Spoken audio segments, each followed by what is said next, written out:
The elevator doors whooshed open with a pneumatic hiss, revealing a polished hallway lined in marble and glass.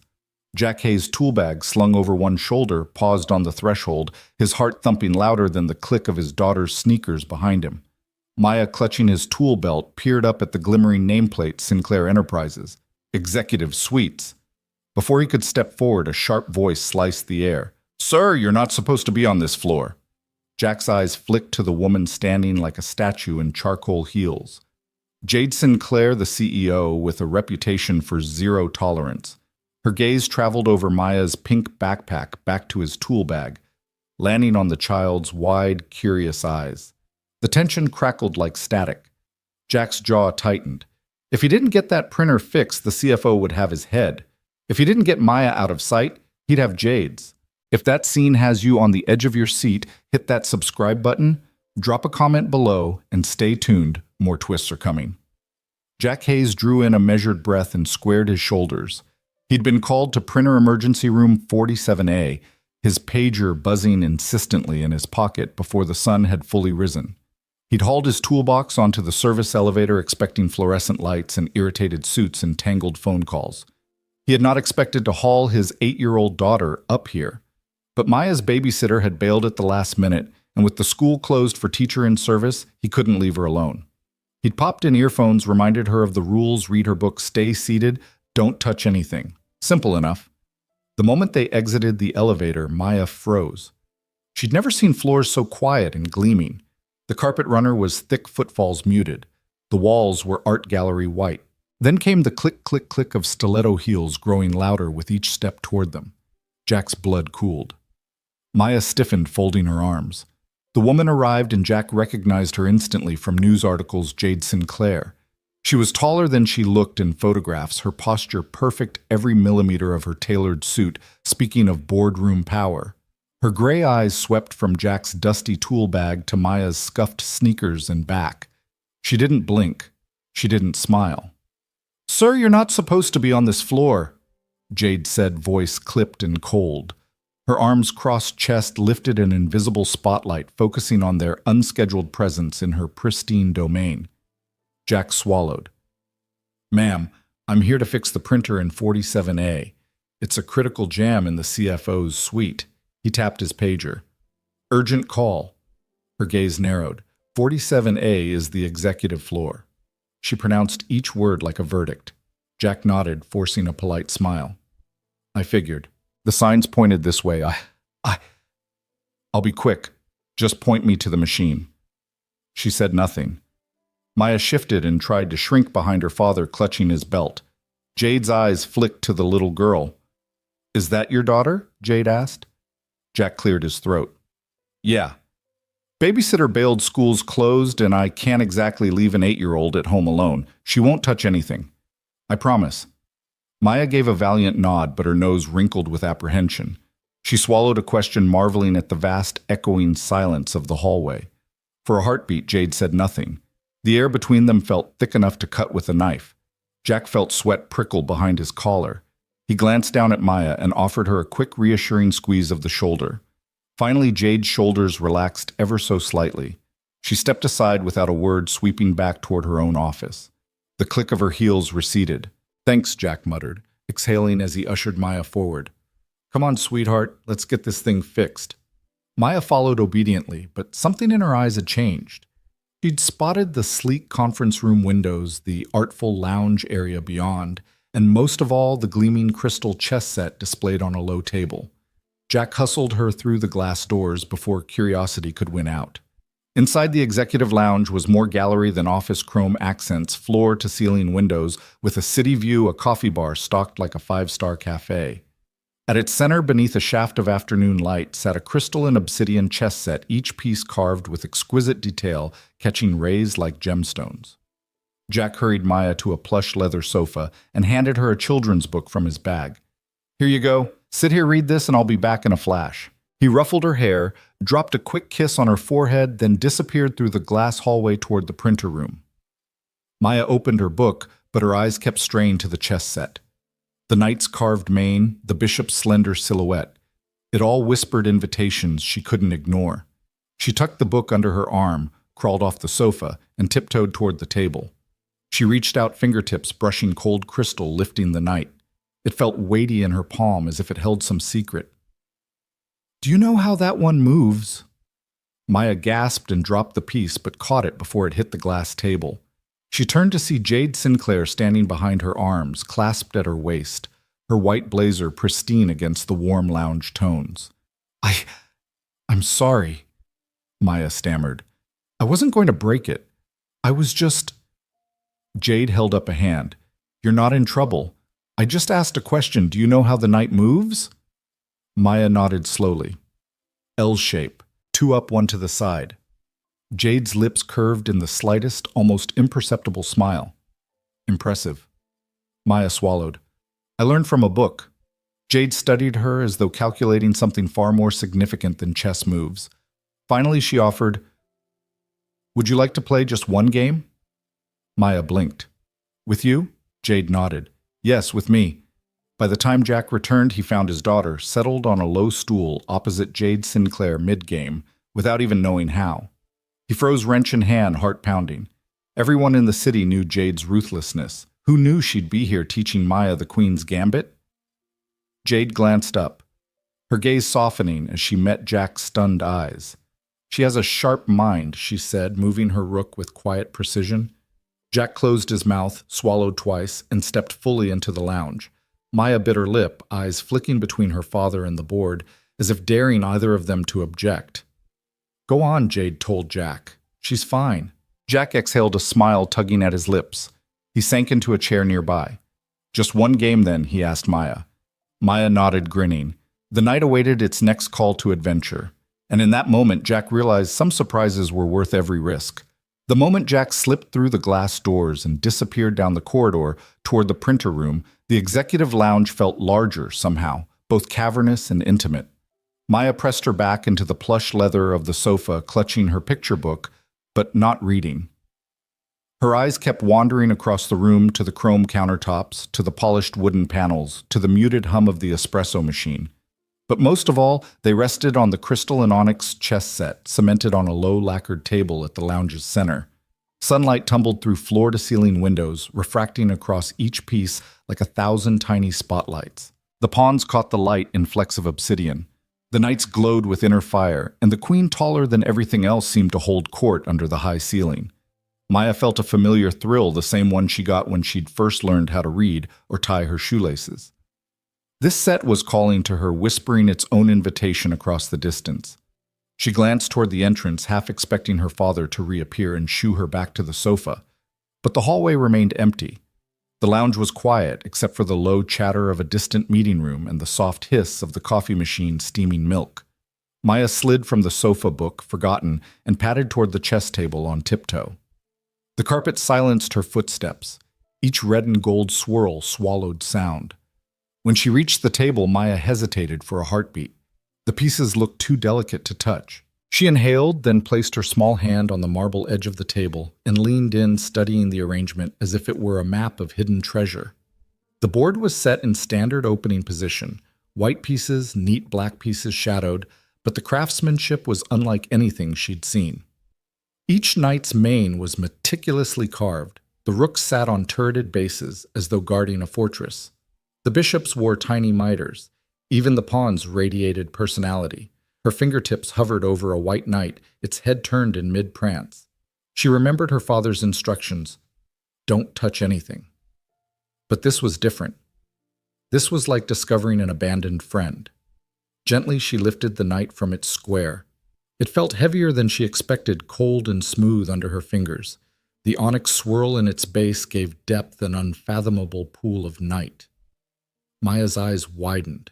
It moved here, she thought, recalling the lines from her chess primer. 2 forward, 1 to the side. The L shape. She turned to look around. No one was watching. All she saw were hanging planters, a row of magazines on a glass stand, and Jade Sinclair's office door closed. Silent, off limits. What would her father say? What would Jade think? A soft click behind her made Maya start. She spun around but saw only the reflection of the lounge in the window pane. The crystal set glowed like an altar. A part of Maya wanted to run back to her father, to the safety of his tool-strewn bag and the familiar hum of fluorescent lights. Another part felt rooted, as though the chess set had summoned her. Swallowing, she placed the knight on the square she thought best e4 and watched how the afternoon sun caught its polished surface. The board looked different now, no longer just a pattern, but a story unfolding. Maya leaned closer, imagining the black knight across from hers shifting in reply. She traced the grid with her eyes, tile by tile, convinced she could see the dance of pieces before they ever moved. Somewhere beyond the lounge, the printer whirred, jammed paper feeding into the rollers. Jack's footsteps echoed faintly as he coaxed the machine back to life. Maya tuned him out. Here, in the hush of leather chairs and sparkling glass, she heard only the quiet drill of possibility. She lifted the bishop next, testing its balance. The curve of its mitre felt graceful beneath her thumb. Her mind whispered, "What if I could learn from this set? What if I could teach someone else one day?" A sudden pang hit her, how lonely her chess battles had felt at home, with no one to challenge her except shadows on the wall. Here, with these crystal pieces, she could have a world of opponents. The knight and the bishop found new squares, each move deliberate as a breath held. Maya felt a thrill of ownership, not of the pieces themselves, but of the space between them, of the possibilities in that room. She imagined two armies of crystal poised for battle, waiting for commanders brave enough to lead them. Soft footsteps approached. Maya froze, heart pounding, and tilted her head. The footsteps slowed, then stopped. She dared to glance up and saw Jade Sinclair standing at the edge of the seating area, arms folded, watching her. Jade's white blazer contrasted sharply with the rich tones of the lounge. Her heels were silent on the carpet now, as though she'd softened her stride. Maya held her breath, relieved Jade hadn't seen her rearranging the pieces yet. Jade's gaze moved from the board to Maya's face, curiosity flickering in her steel-gray eyes. She stepped closer and Maya braced, ready to apologize or run. Instead, Jade reached the table and placed a single finger on a black pawn. "Interesting move," she said quietly. The voice barely rose above a whisper, but carried the weight of judgment laced with wonder. "Why move the knight first?" Maya swallowed, heart still racing. "It felt right," she said, thinking of her book's diagrams. Jade nodded, almost as though she accepted that. She slid into the chair opposite Maya and swept her own pawn forward. "Your turn," Jade invited. Maya's eyes widened in surprise. The board had suddenly become a shared space, hers and Jade's, and whoever else might walk through those doors tomorrow. She lifted another crystal piece, determined to learn its secrets piece by piece under the faint hum of the lounge lights. Behind her, the hallway remained empty. Jack's footsteps receded, and the chess set's pieces stood witness to the beginning of something neither of them could have anticipated from a simple printer call. In that quiet, crystal-lit room, Maya discovered a world of silent conversations and found the courage to join them.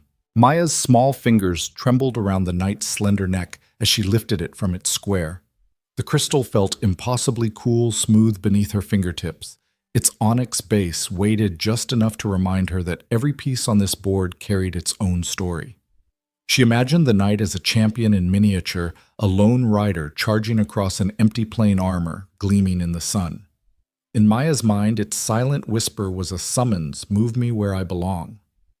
Across the room, the afternoon light shifted, casting prismatic shards onto the marble floor. The executive lounge, usually so forbidding with its chrome accents and muted luxury, seemed to pulse with a new rhythm as Maya held the knight aloft. Her heartbeat matched that rhythm, a quiet drum sounding in her chest. She'd spent countless hours playing phantom games at home, her little hands dancing over a worn wooden set. But this was different. Here the pieces felt alive. Maya drew in a breath, steadying herself against the swirl of excitement and nerves. She had only a moment before her father would reappear, calling her back to the safety of the sofa and her children's book. Yet something about this space, so alien and grand, made her long to stay to learn whatever secret language this crystal board might teach her. She carefully eased the knight forward, placing it on the square she felt most drawn to. The move was tentative but deliberate, 2 squares forward, 1 to the side. It was the opening she'd practiced in her head 1,000 times. She whispered the pattern to herself, L-shape. L-shape. The knight settled into its new home with a gentle click, as if the board itself acknowledged her command. A sudden click of heels on carpet made Maya freeze. She turned wide-eyed to see Jade Sinclair standing just behind her. Jade's white blazer was crisp, unmarred, and her posture was impeccable. Every inch the uncompromising CEO whose decisions reverberated through boardrooms and news feeds alike. Maya's chest tightened. She felt caught in a tableau she was not meant to enter. For a heartbeat, Jade said nothing. Her gray eyes, sharp as cut steel, studied Maya's small hand cradling the night. Then Jade spoke, her voice low but resonant in the hush of the lounge. "Do you know how that one moves?" Maya's throat went dry. She clutched the piece closer, her lips trembling. I think so," she managed, voice barely above a whisper. Jade's expression didn't soften yet. She remained poised, standing like a statue carved from alabaster. Maya tried to swallow the lump in her throat. The room felt suddenly smaller, the carpet's pattern shifting under the weight of unspoken expectation. "It moves in an L shape," Maya said, her voice steadier this time. "Two forward, one to the side." Or two to the side, one forward. The night in Maya's hand seemed to hum at her words, the crystal facets catching a flicker of light. Jade's lips curved briefly, just enough for Maya to know she'd been heard correctly. The ice around Jade's gaze thawed imperceptibly, a glimmer of surprise or perhaps respect dancing in her eyes. "That's correct," Jade said, stepping closer to the table. Her presence no longer felt menacing, but curious, like a conductor discovering the first violinist in a symphony. Most adults can't recite that without hesitation. Maya's breath came in shallow bursts. She met Jade's eyes, trying to read the woman's intent. Was she going to dismiss her demand, she leave the pieces alone, call her father back to enforce the rules? Maya braced for an admonishment for the first time, feeling the weight of her own audacity. Instead, Jade lowered herself into the chair opposite Maya, resting a hand on the table's edge. The knight still hovered between Maya's fingers and the square it had vacated. For a moment they simply looked at each other, child and CEO, connected by the shared understanding of that single piece. "You have a gift," Jade said quietly. "Not everyone hears the whisper of the pieces like you do." Maya blinked. Gift. She'd never thought of her love of chess that way. It had always been a refuge, a secret world where she could think her own thoughts far from playground chaos and homework pressures. To hear someone of Jade Sinclair's stature acknowledge it, Maya's heart fluttered with a mixture of pride and disbelief.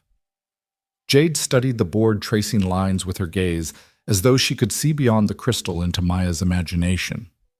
"Tell me," she said after a moment, "why move the knight first?" Maya hesitated, then spoke the truth. "It's unpredictable. It can jump over obstacles. It surprises other pieces." She slid the knight back into its new square and set it upright, careful not to chip its pristine edge. "And it feels like the right place, like it wants to go there." Jade nodded, letting her hand hover over her own pawn without moving it. "You make strategic guesses," Jade observed. "You listen to the board." Maya felt a warming glow spread through her chest. Jade's gaze lingered on her, softening further, as though the CEO's armor had been gently pried open by that tiny crystal knight. The tension that had crackled when they first met seemed to dissolve, replaced by a quiet camaraderie. "Your father," Jade continued, nodding toward the corridor where Jack's footsteps had retreated. "He must be proud." Maya tucked a stray curl behind her ear. "He says it's important to understand the whole board before making a move," she replied. "So you don't get trapped." Jade's lips tilted in a small but genuine smile. A wise lesson. She regarded Maya with an intensity that felt almost reverent. "May I ask your name, Maya?" she whispered. "Pleasure to meet you, Maya," Jade said, extending a hand. Maya's small palm met Jade's firm grip. The contrast, soft, warm child's hand against the cool firmness of a CEO felt symbolic of the bridge forming between them. Maya's knight sat between them, silent and patient. She realized that this was more than a game, more than a test of knowledge. It was the beginning of a shared story, a silent conversation spoken through the subtle shifts of crystal and light. Jade leaned forward, her gaze locked on Maya's. "You have the heart of a grandmaster," she said softly. "You see possibilities where others see limitations." Maya's chest swelled. She half expected Jade to point abruptly to the door to remind her of rules and propriety, but instead Jade's white blazer looked less like armor and more like a mantle of unexpected kindness. Maya placed the knight on the side of the table and took a deep breath. In the gentle hush of the executive lounge, far from home, far from the world she knew, she felt seen in a way she'd never thought possible. And as Jade's steely gaze softened ever so slightly, Maya understood that this first whispered exchange would change more than the outcome of a single chess move. It would reshape both their worlds. The sunlight shifted as Jade Sinclair leaned back slightly, folding her arms with a confidence that seemed to fill the entire lounge. Maya's fingers still hovered over the crystal knight, the weight of possibility heavy in the air. Jade studied the child for a moment. Her small jaw set her eyes bright with curiosity and then asked, her voice unguarded for the first time, "Would you play one game with me?" Maya's head snapped up, eyes wide as plates of intrigue danced behind her lashes. She bit her lower lip, an old habit, when she felt excitement and nerves at once, and then nodded. "Yes," she said, voice soft but certain. Jade's lips curved in a small smile as though pleased by Maya's eagerness. She gestured to the other side of the board. "Sit here," she said gently, easing into the chair opposite Maya's favorite spot. "White or black?" Maya paused, tapping a stray curl behind her ear. White, she decided, remembering the countless games she'd imagined as white pieces always striking, first, always charting her own course. "Good choice," Jade replied, picking up the first pawn. She set it down on e2. "Let's begin." Maya reached for her own pawn and mirrored the move, marveling at how the pieces felt alive under her touch. The crystal board, once a static gem centerpiece, had turned into a stage for two opposites, a corporate titan and a quiet girl in scuffed sneakers. Neither spoke for a moment. They simply moved their pieces, pawns advancing knights, shifting bishops, sliding each move a word in a silent conversation. Halfway through the opening, Maya glanced up at the glass wall behind Jade, where the marble conference room loomed. Executives trailed in suits and heels, their reflections fragmented by the thick glass. In that moment, Maya felt bold here. She was 8 years old, holding her own against one of the most powerful women in the city, and her father was nowhere in sight to save her. A soft click of the printer room door broke the reverie, and Jack Hayes stepped back into view, wrench in hand and his tool belt clinking. He spotted Maya immediately center stage, seated with Jade, and froze. For a fraction of a second, Jack's face registered panic, then confusion, then awe, as he saw Jade's calm posture and the knight positioned for what looked like a decisive strategy. "Hey, kiddo," Jack said, stepping forward quietly. He touched Maya's shoulder. "Printer's jammed, should be quick now." He glanced at the board. Mind if I grab my wrench and get back to it?" Jade looked up at Jack. One crystal eyebrow arched. The knight she'd just moved glinted between them. "She's in the middle of a game," Jade replied, tone neutral, but with an undercurrent of amusement. "She doesn't need rescuing." Jack blinked, took a breath, and nodded. "Right," he murmured. He set the wrench on the sofa beside him and sat in the chair Jade had vacated. He crossed his legs, watching Maya with a new kind of interest. Proud daddy versus panic daddy, battling for control of his expression. Maya swallowed and turned back to Jade. "Your move," she said, voice steady. Jade's gaze softened as she surveyed the board. "Very well," she said, sliding her bishop diagonally across the squares. The piece rested menacingly close to Maya's pawn. "Check." Maya frowned, leaning in to consider the implication. Her mouth quirked in concentration as she remembered a variation from the chess workbook she'd pored over at home. She slid her knight around the threat, forming a quiet blockade that both protected her king and threatened Jade's rook. "Check," she declared, eyes shining. Jack whooped softly, covering his mouth. Maya's cheeks flushed with triumph. Jade paused mid-reach for her rook. Then she leaned back in her chair, studying Maya like she'd uncovered a hidden code in the city's skyline. "Remarkable," Jade said, voice low. "You play with intuition and an eye for patterns." Maya beamed. "Thank you." Around them, office life continued, distant laughter, muffled phone rings, the clack of laptop keys. But the chessboard had become a sanctuary, its crystal pieces reflecting a world beyond deadlines and bottom lines. Jade studied Jack, who shrugged sheepishly. "She's had plenty of practice," he said. But she's never played with someone like you. Jade nodded, returning her gaze to Maya. You're not intimidated, she asked the girl. Maya shook her head, pulling back a strand of hair. No, I like it when the game's hard. Jade smiled a true smile that reached her eyes. She extended her hand toward Maya's queen. Your queen, she said softly. A formidable piece. Maya nodded, flicked the queen onto a new square, and the game danced onward, knights whirring pawns, shifting a delicate balance of offense and defense. Jack leaned forward, whispering, I think she's going to win. Jade glanced at him, shaking her head. Not so fast, she replied. Her next move was precise. She sacrificed a pawn to free her bishop, opening the board with ruthless elegance. Maya's jaw dropped. Maya's hand hovered over her next piece. She bit her lip, recalling her studies, her father's encouragement to think 2 moves ahead. She slid a rook forward to support her knight, foiling Jade's attack. She looked at Jack, who nodded, eyes bright. Jade watched the rook's new position for a long moment, then let out a breath. Well played, she murmured. She tapped the board with a fingertip, a rare gesture of respect. You see the whole board, Maya. You hear its whispers. Maya smiled shyly. In her head, she heard nothing but the quiet thrill of being recognized. Here was the CEO who fired executives mid-meeting, showing genuine admiration for her strategy. Jack stood and stretched, careful not to jostle the board. I'll just fix that printer and be out of your hair. Jade inclined her head. Don't rush. Stay a while if you like. Her tone held no sarcasm, only invitation. Jack looked at Maya, whose eyes danced between him and the board. She nodded, and Jack settled back down on the edge of his seat. Wrench forgotten. Maya and Jade resumed play, the pieces shifting in a private language known only to them. Each move revealed more Maya's fearless creativity, Jade's disciplined foresight, and the unspoken bond forming between them. Outside the lounge, the city churned on urgent meetings, flashing headlines, the relentless pace of ambition. Inside, a child and a CEO were engaged in a game that transcended titles and expectations, teaching each other lessons no corporate memo ever could.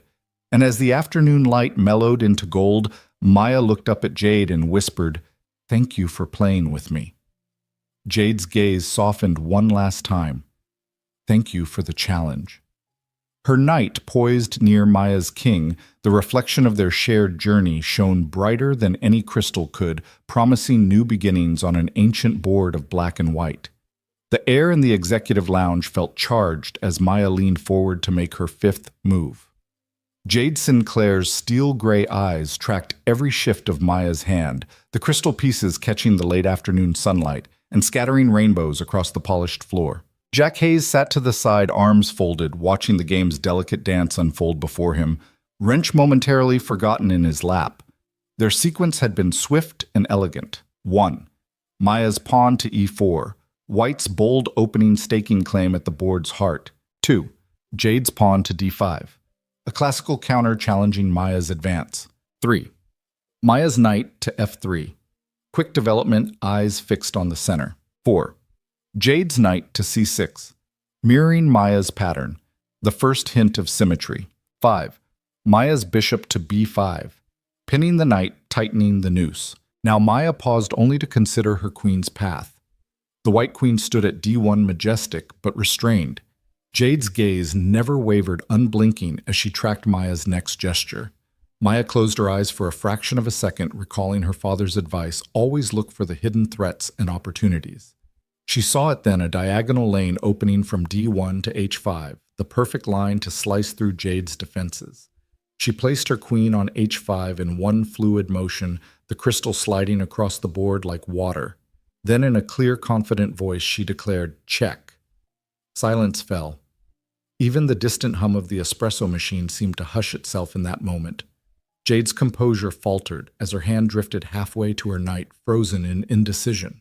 She tilted her head, eyes widening at the sight of Maya's queen poised menacingly before her king's fortress. "Check indeed," Jade whispered, leaning forward until her face hovered inches above the board. The two of them were suddenly breathing the same charged air, bound by the unspoken revelation that Maya's talent ran deeper than mere childhood curiosity. Across the glass wall, Jack's jaw dropped. He'd seen Maya absorb every lesson at home endgames, forks, pins, but never with a real opponent, let alone the city's most formidable CEO. He felt a swell of pride and awe that his daughter had not only learned the game, but could bend it to her will in 5 moves. Jade's fingers hovered over her rook, but she did not reach for it. Instead, she exhaled softly and closed her hand into a fist on the table's edge. Recognition dawned in her eyes. This little girl saw the game and perhaps the world differently. For so long, Jade had viewed everything in terms of power control and strategy to maintain her empire. Here was a reminder that strategy could also be poetry, that youthful insight could uncover patterns seasoned executives overlooked. Maya's cheeks flushed pink, but she remained poised, her small chin lifted in quiet confidence. She did not gloat. She simply looked at her pieces as though admiring a sunrise and then turned her gaze back to Jade, ready for whatever the CEO did next. Several heartbeats passed in that suspended moment before Jade nodded a gesture of respect that felt almost formal in its sincerity. She gathered her composure, sliding her rook sideways in a gesture that both acknowledged check and simultaneously deflected it a subtle dance of concede and combat. The crystal clinked and Maya felt the board shift under Jade's tactical response. Clever, Jade said, eyes never leaving Maya's. Very clever. Maya allowed herself a small smile. She'd seen the potential queen fork on move 5 in her mind's eye, but executing it against a real opponent against Jade Sinclair felt like catching lightning in a bottle. Jack leaned forward, mindful not to disturb the board. I've never seen a faster check, he whispered, voice thick with pride. Maya shot him a sideways glance that said, Please don't embarrass me.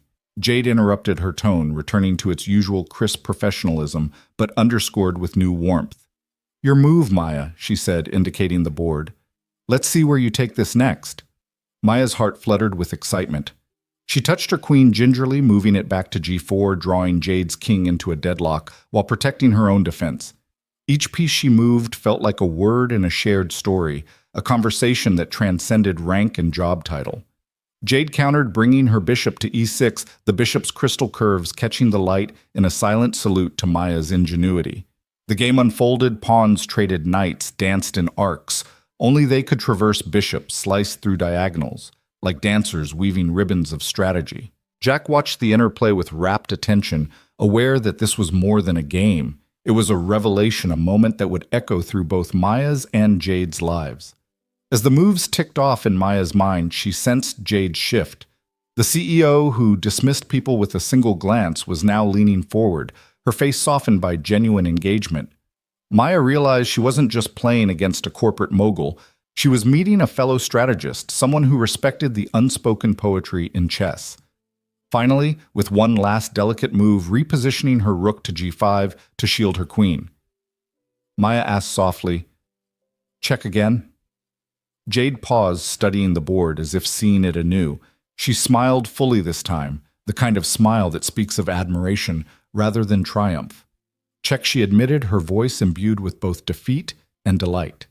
She reached out to lift Maya's queen, placing it back gently on d1.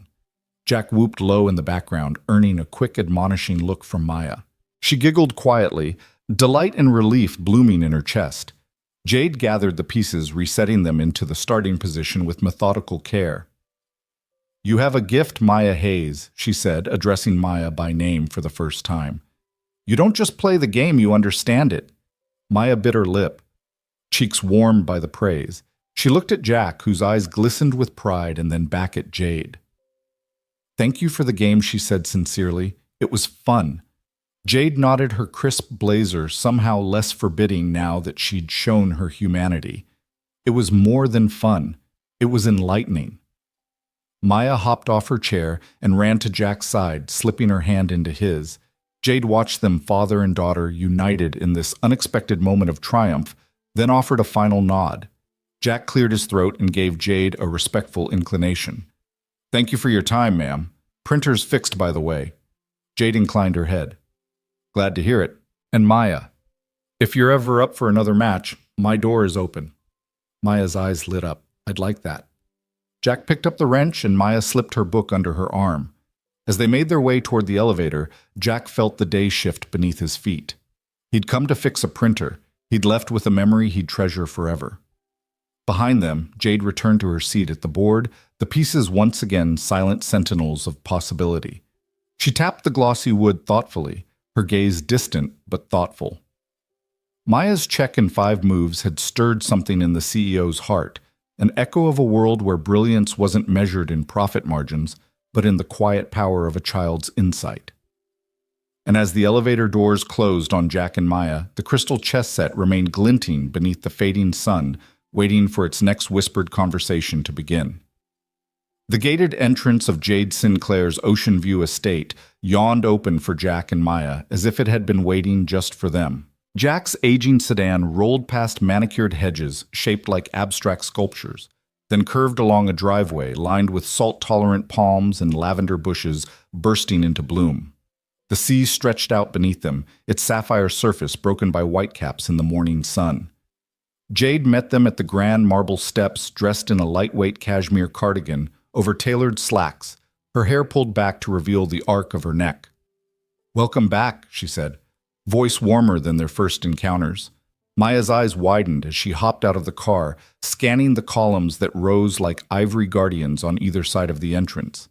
Inside the foyer was a cathedral of light walls of pale limestone, a sweeping staircase, with glass balustrades and an enormous abstract painting in hues of teal and gold that felt as fluid as the ocean beyond. A series of French doors beckoned off to one side, sunlight spilling through into a library lined with floor-to-ceiling bookcases. Jade led them through the soft click of Maya's sneakers echoing on the polished stone floor. "Please make yourselves at home," Jade said. "Would you like something to drink?" "Tea juice? Orange juice, please," Jack said, grateful for the normalcy of Maya's small voice beside him. Maya had already bounded toward the library. "Can I choose a book, Daddy?" she asked, her hand drifting along the spines, as though each one held a secret. "Of course," Jack smiled, catching Jade's eye with a grateful nod. Jade watched them with a fond expression, then turned and retrieved a crystal pitcher from a nearby console. She poured juice into 2 tall glasses and set them on a low table in the sunlit conservatory where orchids and ferns created a suspended garden. "Whenever you're ready," she said, motioning toward a pair of cushioned chairs flanking a small chess table. Maya hugged her book to her chest and followed Jack out to the terrace. The chairs were positioned to face the sea. Directly between them sat the new chess set, a handcrafted wooden board inset with mother-of-pearl pieces carved from marble and onyx. It was more intimate than the corporate crystal set, yet every bit as regal. Maya's eyes lit up. "Can I have white again?" she asked, dropping her book into Jack's waiting hand. "White it is," Jade said, lifting the white queen and offering it to Maya. Maya slipped the queen into her lap and set her feet on the chair's bottom rung, ready to dive in. Jack settled beside her, sipping his juice. Jade took the opposite seat, folding her legs beneath her with practiced ease. They began without fanfare. Maya's pawn to e4, Jade's pawn to e5. The afternoon breeze carried the scent of salt and jasmine mixing with the soft creak of the wicker terrace chairs. Maya's moves were quick, confident. Her knight leapt to f3, her bishop slid to c4. Jade watched each gesture through narrowed eyes as though she were both teacher and student in this living lesson. Jack leaned over to Maya. "You've got the board in your head already," he whispered. Maya nodded, tongue caught between her teeth. Jade shifted her rook to f6, a move that surprised them both. Maya's brow furrowed. "I didn't see that coming," she admitted, touch of admiration in her voice. Jade smiled, a hint of pride creasing her eyes. "Keep an eye on your knight," she advised softly. "And remember, sometimes the best offense is a good defense." Maya paused, studying the board, then repositioned her king's knight to d2, creating a shield around her fragile center. Jack sat back, impressed by her adaptability. For the next stretch of moves, they fell into companionable silence, punctuated only by the soft clicks of marble on wood. Maya's pieces advanced fluidly. Jade's responses were precise, the product of decades spent navigating both corporate chessboards and real ones. The sun dipped lower, painting the terrace in golden light, but neither player appeared eager to end the game. Finally, after Maya placed her queen on h5, threatening direct contact with Jade's king, she whispered, "Check." The word felt charged, as though it carried the weight of all her practice sessions and every cautious schoolyard match she'd ever played. Jade's composure faltered for a heartbeat. She reached out, brushing a lock of hair behind her ear, and then leaned forward, eyes flicking over the board. Check, indeed, she said, quiet awe, softening her tone. She studied Maya rather than the pieces, a new respect in her gaze. You see things most adults miss. Maya's cheeks warmed. She tucked a curl behind her ear. Thank you, she said, voice small in the widening space between them. Jade straightened and cleared her throat.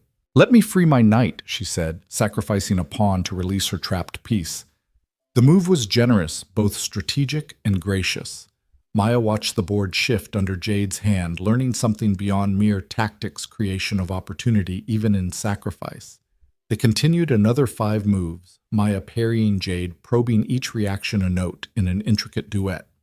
When Maya eventually resigned, tipping her king with a nod, Jade reached across the board and shook her small hand. You played brilliantly, she said, genuine warmth in her voice. Maya grinned her arms, hugging her queen close. Jack rose, clapping softly. That was amazing, sweetheart.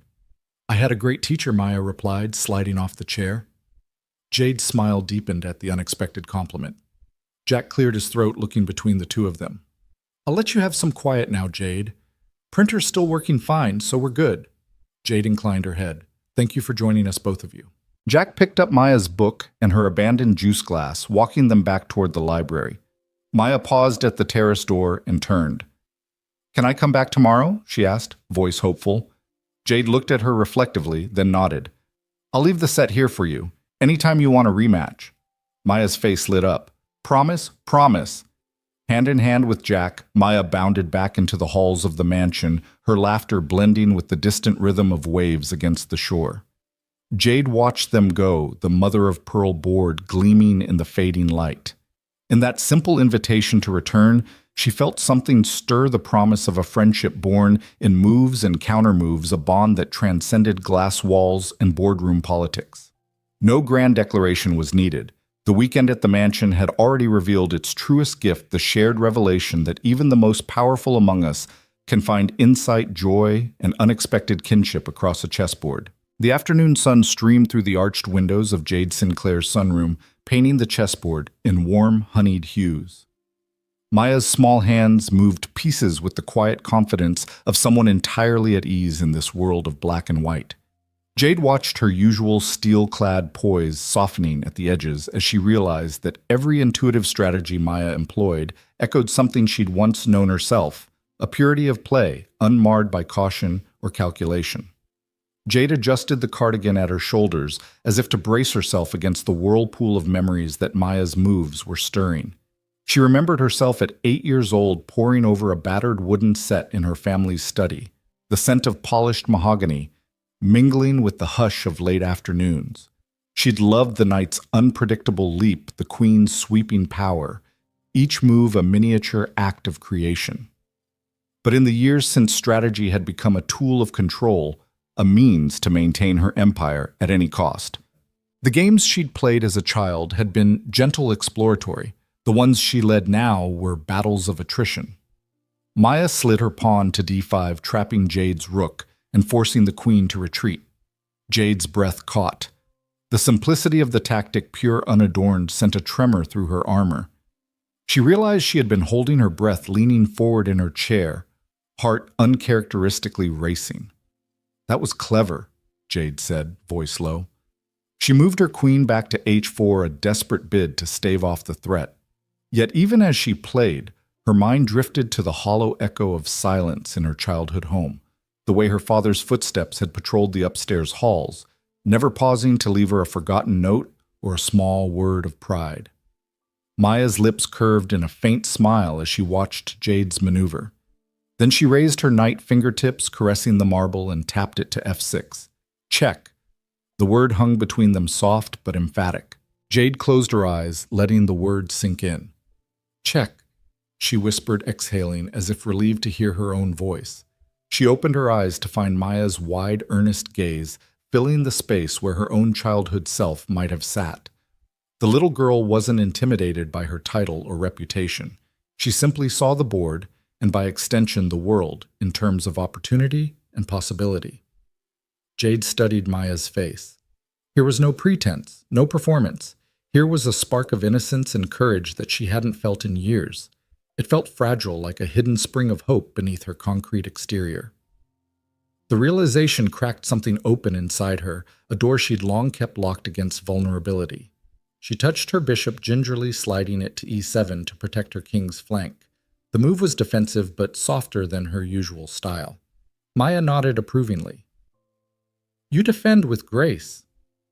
Maya observed her voice, that of a seasoned commentator rather than a child.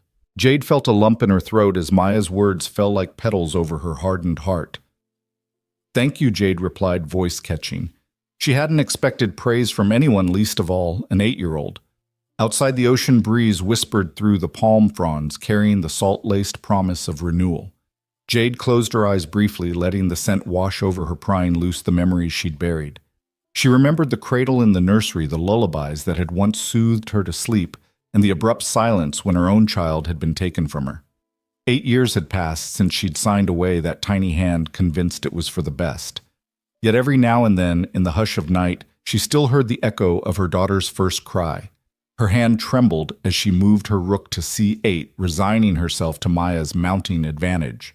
She looked up and met Maya's gaze, uncertainty softening the lines around her eyes. The CEO's mask had slipped, revealing something raw and unguarded beneath. Maya hesitated, as though sensing Jade's inner storm, and then gently offered, "Your move, Ms. Sinclair." Jade drew in a breath. The title sounded strange in her ears, devoid of its usual weight. "Jade," she murmured. "Just Jade." Maya smiled. "Okay, Jade." Jack, who had been quietly observing from the side, leaned forward. "This is incredible. I've never seen her play like this." Jade looked at Jack, gratitude flickering in her eyes. "She has a gift," she said, tone almost reverent. "You've given her the freedom to explore it." Jack swallowed, nodding. "I've tried." Jade turned back to the board. The final moves awaited.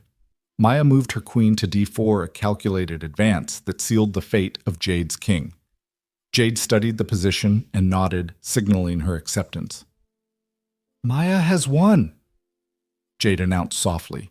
She reached across and gently lifted Maya's queen, setting it back on its home square with delicate care. Maya pressed her fingertips to the surface of the queen as if reunited with an old friend. "Thank you for the game," she said, eyes shining with genuine warmth. Jade felt her own eyes water, touched by the child's graciousness. They reset the pieces, placing them carefully for a new game. Jade studied each pawn and knight as she set it, thinking about the careful hands that would move them next. She realized she wanted Maya to have every opportunity she herself had been denied, room to fail, space to learn, a mentor to guide rather than judge. "Maya," Jade said, rising from her chair. Maya looked up, curious. Jade extended her hand. "Would you like to learn a new opening? One my own mentor taught me at your age?" Maya's face lit up in delight. "Yes, please." Jack stood as well, marveling at the transformation before him. The titan of industry, humbled by a child's intuitive mastery, cracking open to rediscover the wonder she'd forsaken. Jade led Maya through the mechanics of the Sicilian defense, her voice gentle and patient, eyes bright with the rediscovered joy of teaching. As they played, Jack slipped out briefly to fetch tea and cookies, returning to find Jade and Maya engrossed in a new dialogue of moves and countermoves. He sipped his tea, heart full aware that this was more than a game. It was a bridge spanning years of regret and hope, linking a CEO and a child in a shared rediscovery of innocence and wonder. When the sun dipped low, painting the estate's halls in dusk's soft glow, Maya finally stretched and yawned. "I think I've learned enough for today," she said. Jade nodded in agreement. Maya gathered her pieces, placing each back in its marble castle. Jade followed suit, her fingers lingering on the knight, as though reluctant to end their time together. "Thank you, Maya," Jade whispered. "You've reminded me how to see the game and the world through new eyes." Maya patted Jade's hand. "And you've shown me that playing isn't just about winning, it's about sharing the board." Jade closed her eyes, letting the words sink in. She realized in that moment that her armor had cracked, not from pressure, but from the gentle insistence of a child's intuitive grace. Hope and regret, memory and possibility mingled like the last rays of sunset in her heart. Jack rose and collected their empty teacups.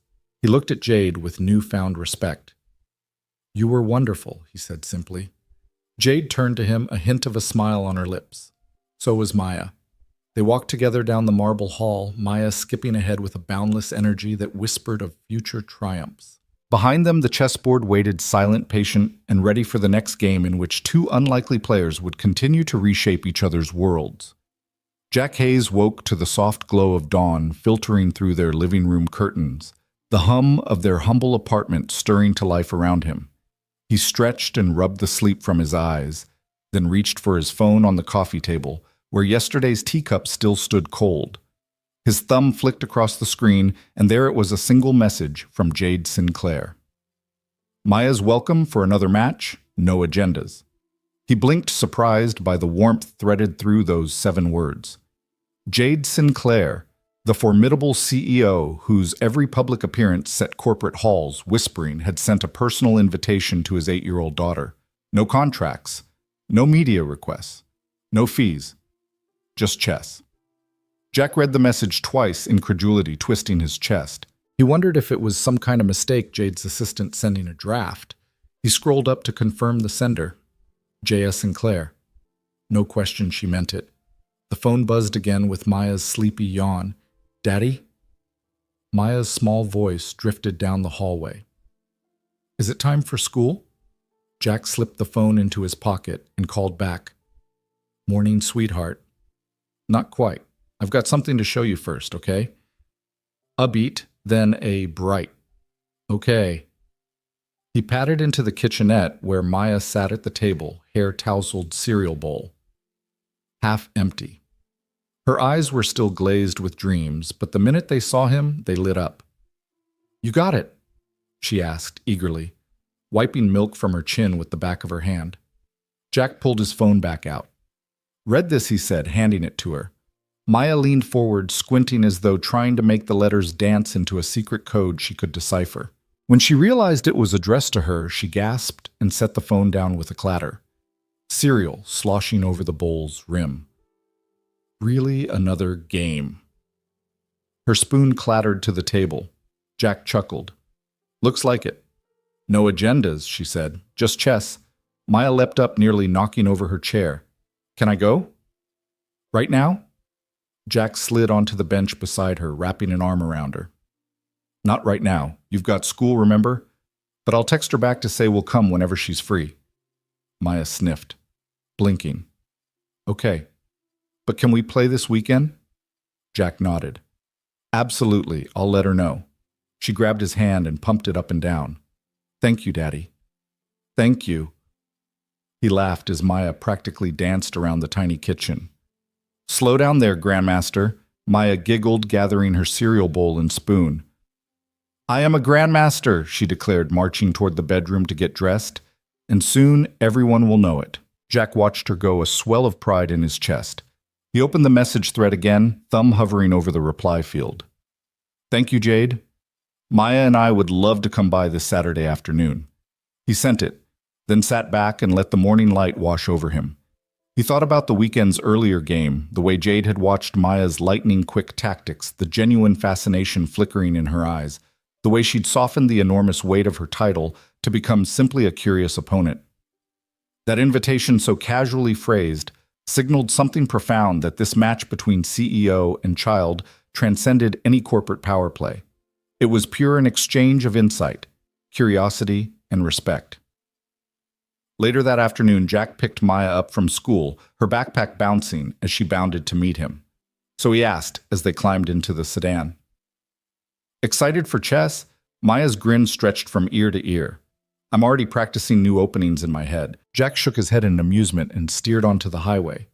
Well, you'll have your chance soon enough. In the passenger seat, Maya pulled out a small notebook and pencil. She tapped her pencil against her temple as though summoning fresh ideas.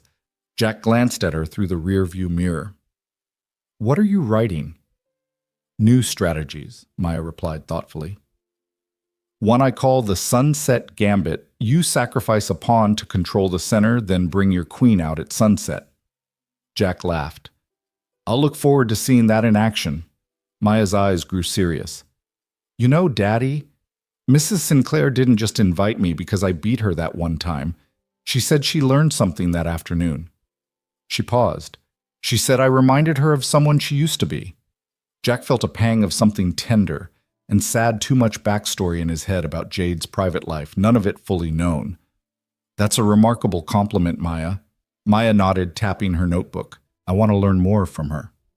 Jack pulled off at their exit and parked in the same shaded lot where they'd first met under glass-walled scrutiny. He turned to Maya. Just remember, she's still a grown-up with a very busy life. Be respectful, but don't let that stop you from playing your best. Maya hopped out and opened the door for him. I know. I'll be polite and focused. She clicked her heels together as if saluting a general. Jack smiled, ruffling her hair affectionately. That's my girl. Across the sea of concrete, the Carrington estate rose marble and glass illuminated in the late afternoon. The sun glinted off the ocean beyond like a promise of things yet to come. Inside, Jade Sinclair watched the correspondence sent by Jack show her own words reflected back. We'll see you Saturday. It sat in her outbox, a private contract between two lives, one seasoned by boardroom battles, the other shaped by hallway recesses and bedtime stories. She exhaled the first genuine breath she'd allowed herself in weeks. The chessboard on the terrace had become more than an afternoon distraction. It had become a portal to a world she'd thought she'd left behind the day she closed the nursery door of her ocean view home. Jade stood smoothing her blazer and poured herself a small glass of lemonade. As she sipped, her thoughts drifted to Maya's first game, how the child's intuitive strategy had cracked open something she'd sealed tight, a sense of innocence, the joy of discovery, the raw thrill of possibility untainted by fear. The invitation wasn't just for chess. It was Jade's own unspoken plea to reconnect with that part of herself. The following Saturday, Jade would set out the mother-of-pearl board once more, arrange the pieces with ceremonial care, and wait. Not for reports or mergers, but for a small girl whose presence had shown her a kinder game, one where victory wasn't measured in profits, but in shared moments of wonder. She raised her glass in a silent toast to that future, to unbidden invitations, she thought, and to the games that change us. And as the sun set over the ocean, Jade Sinclair, CEO, strategist, reawakened child, felt something fragile stir and crack open anew. Late that evening, Jade Sinclair sat alone in her private office, the city lights glittering through floor-to-ceiling windows like distant constellations.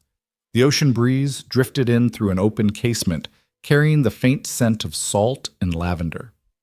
She leaned back in her leather chair legs, crossed her mind replaying every move Maya had made on the chessboard, each unexpected twist that had mirrored patterns Jade once knew in her own youth. The housekeeper's footsteps had long since faded the estate quiet, except for the hum of air conditioning and the distant crash of waves against the cliffs below. On her mahogany desk lay an envelope, its edges sealed with crimson wax bearing her family crest. She'd received it that afternoon, hand-delivered by a courier who wouldn't meet her eyes. It contained a DNA report commissioned quietly months ago, when an unshakable intuition first whispered that Maya was more than just a bright chess protege. Jade had resisted opening it, fearing the truth her own heart, and the child who'd reignited something fragile and precious inside her. Now, with the house empty and the night thick around her, she broke the seal. The inner envelope revealed a single sheet of heavy paper printed in precise type, a barcode at the top, test results below. She unfolded it and read, Sample A. Maya Bennett. Sample B. Jade Sinclair. Probability of maternity 99.9998%. Her breath caught. The paper trembled in her hand, words swimming as the world tilted beneath her. Years of steel resolve dissolved in an instant, replaced by a torrent of memory and emotion. She closed her eyes, recalling the day 8 years ago when she'd learned of her pregnancy, 8 years of careful planning, of corporate ascendancy and relentless ambition. The day she'd stood in her father's study, the rain streaking the windows like tears, and made the decision that would define her life to sign away her child in a moment of fear under pressure she believed insurmountable. She'd convinced herself it was the only way to protect her career, her family's legacy. She'd paid someone to handle the adoption paperwork, disappearing into boardroom battles as though that act erased the child she'd carried. Her chest tightened as she remembered the empty nursery, the echoes of silence in a house designed for achievement, not motherhood. She'd channeled every ounce of grief into power, building an empire that demanded respect with the same fervor she'd once longed for a child's laughter. And yet here it was, Some days truth delivered with cold precision now lay in her hands. Maya wasn't just a gifted protege, she was Jade's daughter. Jade pressed the report to her heart, the edges sharp against her cardigan. Tears blurred her vision. How did she live all these years with that hole inside her, an absence she had thought she'd mastered? She'd carried the weight of it like a shield. And now that shield had shattered, leaving her raw and exposed. Her mind flitted to Maya's face that afternoon, the curiosity in her eyes, the fearless way she reached for every challenge. Jade realized that every intuitive move Maya made, every spark of brilliance had been inherited, a legacy far more profound than any boardroom victory. The room felt suddenly small, the mahogany desk too neat, the portraits of past Sinclair CEOs on the walls, watching her like silent judges. Jade stood and paced, paper clutched in one hand, her heels clicking across the hardwood floor. She paused at the window and gazed out at the moonlit water, searching the horizon for guidance she wasn't sure existed. Could she meet Maya again this time? Not as her CEO, nor merely an opponent, but as a mother. Could she bridge 8 years of distance, of unspoken longing and unuttered apologies? Each question pressed on her chest like a stone. She sank to the edge of her desk, placing the DNA report before her. Her fingers traced the printed numbers 99.9998%. In chess terms, that was a decisive move, a checkmate delivered in silence. The parentage had been determined with near certainty. There was no denying it. But what next? Jade pressed her palms to her eyes. How did one reach out after so many years? What language did a mother use when she'd traded lullabies for boardroom briefings? The invitation she'd sent for another match, no agendas now, took on a deeper meaning. It had been an unconscious plea for reconnection, a first movement in a game of hearts. Her phone buzzed lightly, jolting her from the spiral of hesitation. She reached for it, expecting another professional email. Instead, it was Maya chirping, "Daddy says I should practice the Queen's Gambit this weekend." What do you think Jade's breath caught? Maya was ready to play, to learn to trust. This was her moment to respond with honesty and courage. She typed carefully, "I'd be honored to show you." Then she paused, fingers hovering. She added, "And if you'd like, I can also teach you some of the openings I learned long ago." And then crucially, she tapped, "I have more for you than chess." Before sending, she stared at the words, feeling each syllable resonate in her chest. She hit send and Rose's phone cradled like a fragile promise. Jade moved to the nursery, once empty, now repurposed as a reading room, and retrieved the single stuffed bear that remained on its shelf. She held it close, breathing in the scent of faded fabric, letting the weight of memory and possibility settle around her. 8 years of distance, and everything she thought she'd sealed away had exploded into urgent possibility. She looked down at the tiles beneath her feet and let a single tear fall. The game had changed. It was no longer about strategies and territories. It was about truth, about reclaiming what she'd lost, and about the quiet courage it took to ask for checkmate in the only way that mattered, with an open heart. Jack stepped onto the terrace just as the sun dipped below the horizon, painting the ocean in streaks of molten gold and rose. The wind carried a gentle salt tang that mingled with the scent of jasmine climbing the balustrade. Jade stood at the railing, looking out at the water, her silhouette drawn thin against the fading light. She turned as Jack approached her, crisp blazer replaced by a soft shawl tossed over her shoulders. "I wasn't sure you'd come," she said, voice low. The clink of her heels softened on the marble floor as Jack moved beside her, offering silent support. "I had to," Jack replied, folding his arms loosely. He regarded her in the soft glow, noting how the lines around her eyes, usually so severe, now appeared weary and vulnerable. "Your message?" It sounded urgent. Jade inhaled, her gaze drifting back to the horizon. She opened her mouth, then closed it as if warring with the words. Finally, she exhaled and began, voice trembling. 8 years ago, I was 26 and fresh out of grad school. I'd just taken my place on the board, a seat I'd fought for since I was a teenager. Then I found out I was pregnant. Jack let that settle between them. The only sound was the whisper of waves against the cliffs. Jade continued, taking a small step away from the railing. My father called me into his study. He looked at me like I'd broken something precious. She paused, pressing her hand lightly against her abdomen as though it remembered the life she'd carried. He said my pregnancy would create a scandal that would disgrace our entire family and ruin our company's reputation. He gave me an ultimatum: terminate it or lose everything. Jack's breath caught. He remembered the ruthless way Jade had climbed to power-cutting deals and severing ties without remorse. Never had he imagined a moment when fear and love had wrestled inside her. He kept silent, attentive. I was terrified, Jade admitted, her voice cracking.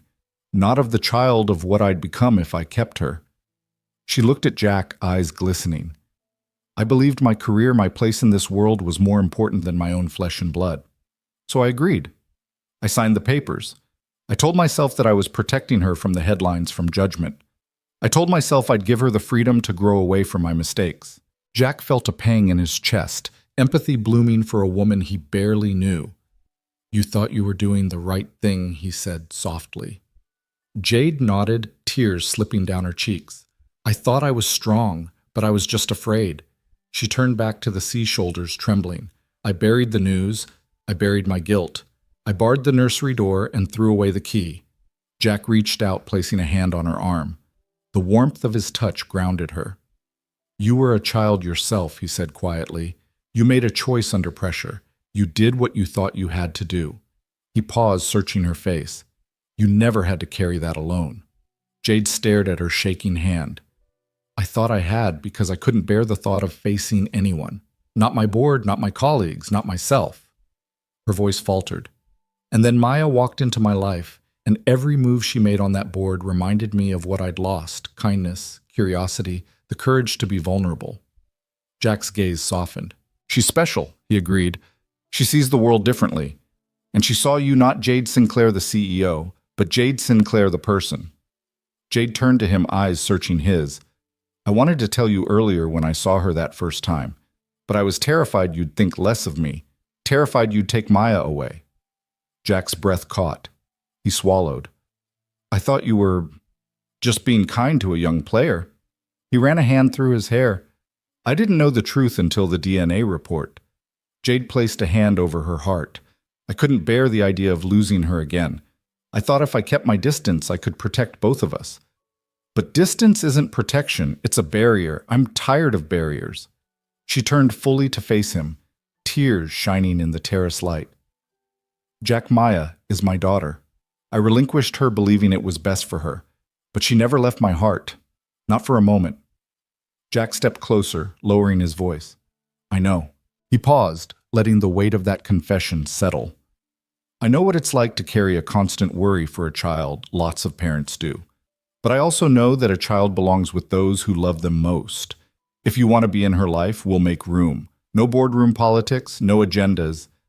Jade's lips trembled in relief. You understand? After everything. Jack lifted her hand, placing it over Maya's beer, the childhood toy Maya had left behind the first weekend. I see a mother who lost her way and wants to come home. That's all that matters. Jade leaned into his embrace, the first genuine connection she'd allowed herself in years. Thank you, she whispered. I'm so sorry. Jack rested his chin on her head. We all make mistakes. What matters is what we do next. Will you stay? Will you be part of her life going forward? Jade straightened, taking his hand to steady herself. Yes, she said firmly. I want to be her mom. They stood together on the terrace, the darkness settling, but the promise of dawn ahead. Below them, the waves whispered against the shore, a rhythm of renewal and hope. Jack squeezed her hand. Then let's start now. Jade nodded, feeling the weight lift from her shoulders for the first time in years.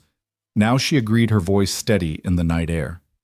In that moment, two hearts bearing the same wound, now bound by truth and the courage to heal, Jade Sinclair and Jack Hayes, took the first step toward a family remade by honest confession and unwavering acceptance. Jade's invitation arrived in Jack's inbox early one morning, an official nomination to the Young Masters Invitational in New York City. The subject line read simply, Maya Bennett, by nomination only. Jack stared at the message twice, heart thudding. He scrolled down to the body. Dear Mr. Hayes, it is my great pleasure to nominate Maya Bennett for the Young Masters Invitational held at the Manhattan Grand Hotel, ages 8 to 16. Her recent displays of strategic creativity and fearlessness in play have convinced me she belongs among the finest rising talents in the country. Warm regards, Jade Sinclair. Jack closed his eyes, picturing Maya's wide grin, her mind alive with possibilities. He dialed Jade's number before he could second-guess himself. "Got your message," he said tentatively when she answered. "Are you serious?" "Absolutely," Jade replied, her voice steady yet infused with pride. "She earned it. I've already submitted her application. They'll cover her entry fee." She paused, then added softly, "I'd like to go with you if that's okay." Jack exhaled. "It's more than okay." He pictured Maya practicing openings at the kitchen table, eyes bright with purpose. He felt a fierce determination to say yes. By late afternoon, plane tickets were booked. Jack told Maya on his drive home from school. "Pack your favorite chess book," he said, glancing at her in the rearview mirror. "New York's calling." Maya's scream of delight echoed off the car windows. "I can't believe it. I'm going to New York." "Thank you, Daddy, and thank you, Mom." She beamed, turning in her seat even as Jack frowned at Jade's unspoken title. They had agreed Jade would simply be Jade now, but to Maya she was at that moment Mom. The weekend dawned clear and crisp. Their flight over the city glittered like a field of lights beneath a glass sky. Jack steered their cab through Midtown Manhattan. Maya pressed against the window, and Jade sat beside her, clutching her daughter's hand, tears of pride welling. The Manhattan Grand Hotel lobby was a marble-floored cathedral of glamour, soaring pillars, crystal chandeliers, and a long velvet rope guiding attendees into the tournament hall. Parents in tailored suits chatted softly. Children in blazers and crisp shirts clutched tuxedo board cases. The air thrummed with anticipation. Maya, clutching her miniature backpack and mother-of-pearl chess set case, took it all in with wide-eyed wonder. Jade draped a gentle arm around her shoulders. "Ready?" she asked in a low voice. Maya nodded, determination brightening her features. "Let's do this." Jack, standing behind them, felt his chest tighten with emotion. He placed a steadying hand on Maya's shoulder. "Remember, just play how you always do." Maya gave him a quick grin, just like home daddy. They crossed the plush carpet into the main hall. Rows of tables stretched toward a raised dais where the tournament officials sat behind a long table. The space was hushed, save for the soft tap of footsteps and the occasional murmur of strategy. Each table hosted 2 chairs, a chessboard, and a digital clock. Spectators lined the perimeter behind a second velvet rope. Jade guided Maya to the table labeled Board 12. Her opponent, a 13-year-old named Tristan Lee, sat confidently in his chair, adjusting his tie with practiced ease.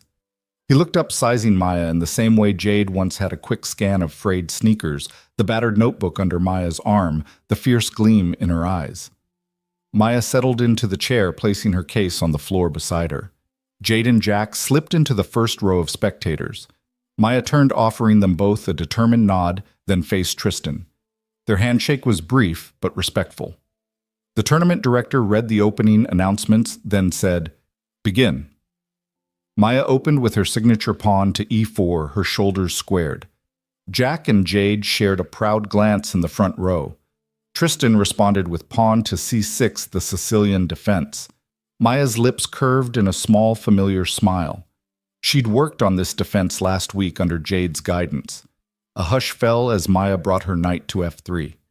Jade's heart fluttered. "There she is," she whispered to Jack, who nodded, eyes bright.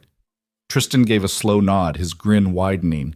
He played pawn to d5, an aggressive counter. Maya's brow furrowed in concentration. She jabbed her pawn to e5.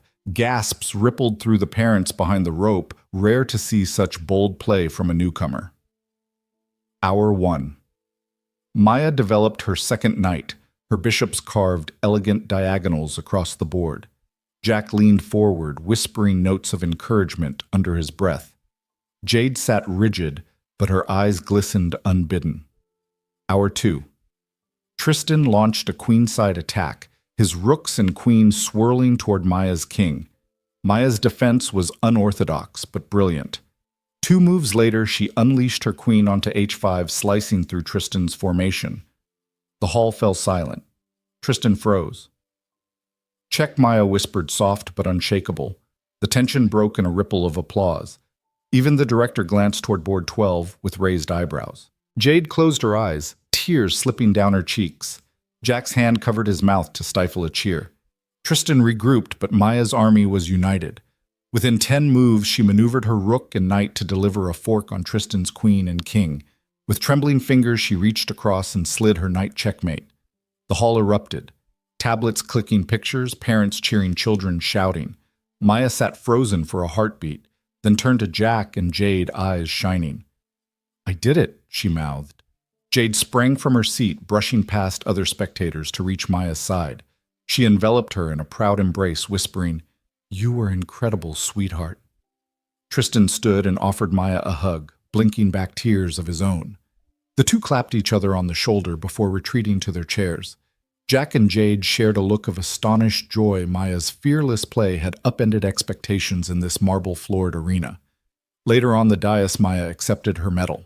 She lifted it above her head, the gold glinting against her braided hair. Jade and Jack joined her arms around her shoulders, and the crowd rose in a standing ovation. Cameras flashed. Reporters clamored for quotes.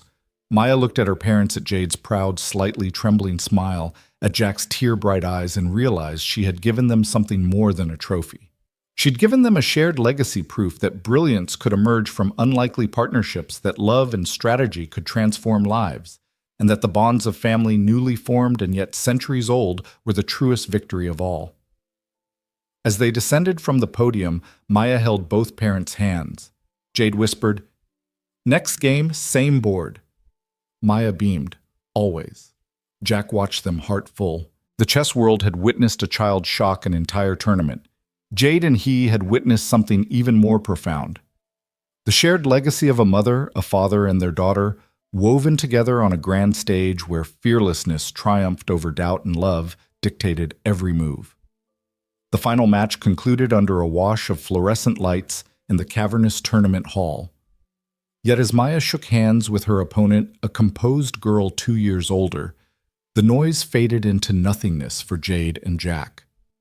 Their daughter had just triumphed once more, proving every bit her rightful place among these young chess masters. The trophy nestled in Maya's small hands felt heavier than any she'd held before.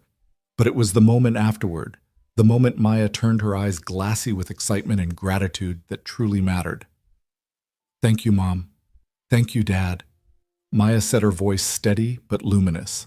Jack's breath caught at the sound of her words. Jade felt her heart crack open anew. Hearing the two names as though they were a promise made real. Jade's lips trembled into a smile, and she rushed forward, sweeping Maya into a warm embrace. Jack closed the distance as well, enveloping both Maya and Jade in a circle of arms that felt unbreakable.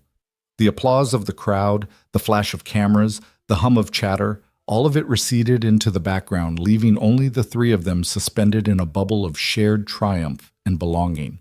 Jack's voice was thick as he said, "We are so proud of you, sweet pea." He kissed the top of Maya's head, ruffling her curls as she leaned into Jade's arms. Jade rested her cheek against Maya's hair. "You did it, my brave girl," she whispered. "You showed everyone